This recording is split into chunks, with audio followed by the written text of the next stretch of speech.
कि मॉस्को से लेकर कुर्स्क तक जिस तरीके से हमलों को अंजाम दिया जा रहा है, लगातार एक्सपर्ट से ये समझ रहे हैं कि आखिर किस स्ट्रैटेजी के तहत यूक्रेन अब सीधे मॉस्को पर वार कर रहा है। इवन इफ अगर ये महज पोस्चरिंग ही है, बावजूद उसकी हकीकत ये है कि फिलहाल अब दावे यही किए जा रहे हैं कि सीधे यूक्रेन की तरफ से 158 ड्रोन हमले हुए हैं और मॉस्को से लेकर कुर्स्क तक, बेलगरोद से लेकर कलुगा तक यूक्रेनी हमलों से हड़कंप मचा हुआ है। यही तस्वीर भी आपके सामने है और इन तस्वीरों के जरिए अंदाजा लगाइए कि आखिर किस तरीके से अब मॉस्को को दहलाने की ये जो कोशिश हो रही है, उसी के तहत ये समझना जरूरी है कि आखिर रूस पर हमले को लेकर यूक्रेन क्या स्ट्रैटेजी अपना रहा है। लेकिन अब रूस पर ही हमले को लेकर एक बड़ा खुलासा भी हुआ है और हमले से पहले नेटो और यूक्रेन की हुई सीक्रेट मीटिंग को लेकर एक खबर सामने आ रही है। शरदेंदु सर, सवाल आपसे करूंगी इस लिहाज से, क्योंकि खबर यह सामने आ चुकी है कि जर्मनी में नेटो यूक्रेन की सीक्रेट मीटिंग हुई है। 35 यूरोपीय देश के कमांडर्स की बैठक को लेकर खबर बड़ी है। जर्मन न्यूज एजेंसी बिल्ड की तरफ से किए जा रहे बड़े खुलासे को लेकर करूंगी सवाल। उससे पहले जानिए कि आखिर किस तरीके से हमले से पहले नेटो और यूक्रेन की ये सीक्रेट मीटिंग हुई थी। तो रूस पर हमले को लेकर ये एक बड़ा खुलासा हुआ है, जहां ये साफ हो गया कि हमले से पहले किस तरीके से बकायदा 35 यूरोपीय देशों के कमांडर्स की बैठक हुई है। मतलब क्या समझा जाए शरदेंदु सर, हमले से ठीक पहले नेटो और यूक्रेन की सीक्रेट मीटिंग का, जहां 35 यूरोपीय देश के कमांडर्स की मौजूदगी में क्या ऑपरेशन को चलाने को लेकर हुआ फैसला? जी हां, आपने बिल्कुल ठीक कहा। जिस तरीके से यूक्रेन अपने हमले कर रहा है और रशिया के 10-10 शहरों पे तमाम तरीके के ड्रोन से हमला किया और रिजल्ट भी दिया है, सारे के सारे सटीक अटैक थे। लेकिन इसकी पूरी रूपरेखा नाटो कंट्रीज के साथ मिलकर बनाई गई है। जर्मनी में जैसा आपने बताया दोनों की मीटिंग हुई है। यही यूक्रेन था 2 साल से अपने ऊपर हमले झेल रहा था, एक बार भी रशिया के ऊपर अटैक करने की उसने हिमाकत नहीं की। अब क्या हो गया कि उसने 10-10 शहरों पे अटैक करना शुरू किया। देखिए, पूरी वॉर मशीनरी, पूरा इक्विपमेंट, हथियार नाटो कंट्री और अमेरिका द्वारा दिया गया है। अब उसकी छूट मिल गई है कि आप रशिया में किसी भी तरीके से अटैक करें। तो मैं इस एक्सटेंट तक बनूंगा कि उसके जो ट्रेनिंग क्रू हैं, जो उसको लॉन्च करने के जो की पर्सनल हैं और जो इस तरीके की टारगेटिंग और मैपिंग की गई है रशिया की, ये सारा कुछ नाटो की मदद से किया गया है, जिसमें जर्मनी एक अहम भूमिका निभा रहा है। सारे साजो सामान पोलैंड में डिप्लॉयड है। तमाम ऐसे नेबरिंग कंट्री जो नाटो के सदस्य हैं, उनका पूरा air defence system, long range missile वहां पे डिप्लॉयड है।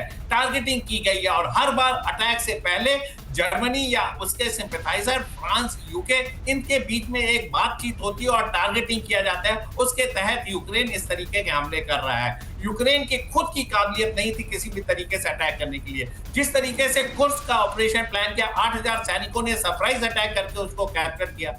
जिस तरीके से पावर सेंटर को आप टारगेट कर रहे हैं, जिस तरीके से आप रिहायशी इलाकों को टारगेट कर रहे हैं, ये देखिए पूरा रेप्लिका है। रशिया ने भी उनके पावर ग्रिड को नुकसान पहुंचाया था। उसके एवज में उन्होंने कानाकोवा पावर सेंटर को देखिए आज की डेट में स्ट्राइक किया। तो कहीं न कहीं देखिए नाटो के कंट्रीज का पूरा डायरेक्ट इन्वॉल्वमेंट है।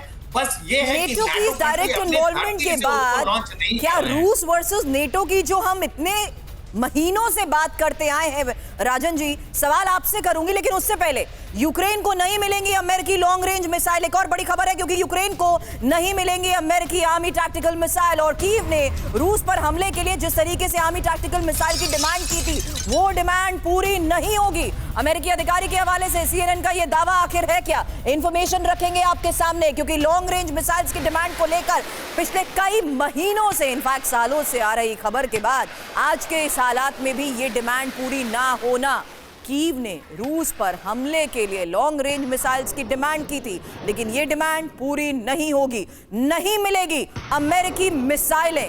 बड़ी खबर जानिए, जहां यूक्रेन के रक्षा मंत्री अमेरिकी रक्षा सचिव लॉयड ऑस्टिन से मिले और इस मुलाकात के बाद ये खबर सामने आ रही है, जिसमें यह साफ हो गया कि यूक्रेन ने अमेरिका से लॉन्ग रेंज मिसाइलें जो मांगी थी, उसमें आर्मी टैक्टिकल मिसाइल से रूस पर हमले की छूट दिए जाने की मांग रखी गई थी और अमेरिका ने आर्मी टैक्टिकल मिसाइल की नई खेप देने से अब मना कर दिया है। हालांकि आर्मी टैक्टिकल मिसाइल की प्रोडक्शन में कमी इसकी बड़ी वजह जरूर मानी जा रही है, लेकिन इस पर भी सवाल करने से पहले एक और बड़ी खबर, F-16 को लेकर क्या यूक्रेन की मुश्किलें बढ़ गई हैं? क्योंकि यूक्रेन नहीं जाएंगे अमेरिकी कॉन्ट्रैक्टर्स। अब अमेरिकी अधिकारियों की सुरक्षा के लिए लिया गया यह बड़ा फैसला और बाइडेन प्रशासन ने यूक्रेन की मांग को ठुकरा दिया है। तो यूक्रेन की इस मांग को ठुकराने का मतलब आखिर है क्या? एक्सपर्ट से करूं सवाल, उससे पहले यूक्रेन से दूरी अमेरिकी मजबूरी क्यों? क्योंकि अमेरिकी मिलिट्री कॉन्ट्रैक्टर्स यूक्रेन नहीं जाएंगे। जैक सुलिवन की सलाह के बाद बाइडेन का यह फैसला।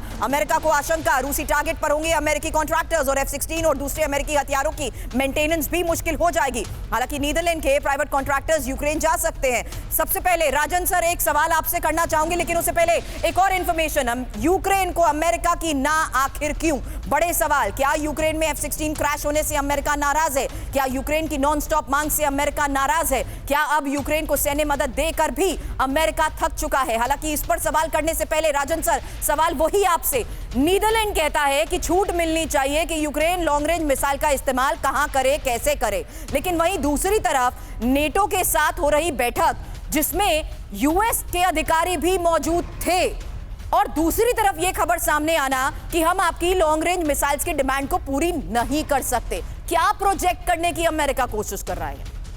देखिए, मेरे हिसाब से नेटो में भी खासकर जो यूरोपियन कॉन्टिनेंटल देश हैं जो कि रूस के काफ़ी करीब हैं, चाहे वो बाल्टिक स्टेट हो और जो जर्मनी भी काफ़ी करीब है, तो उनको यह लग रहा है कि अब जो है दायरा जो है ये कोई लोकल कॉन्फ्लिक्ट नहीं था। जब तक दनिएस्क लुहांस्क में सारे एक्टिविटीज़ हो रहे थे तब तक वो काफ़ी लोकलाइज था।